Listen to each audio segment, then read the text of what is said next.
I need to tell you something, but you gotta come here so I can whisper it to you. You look like a potato.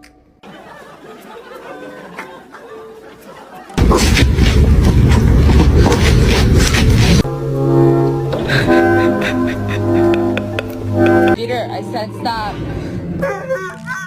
Hey, sit. What are you doing? Are you taking a pics of me because I'm so cute? Oh my god.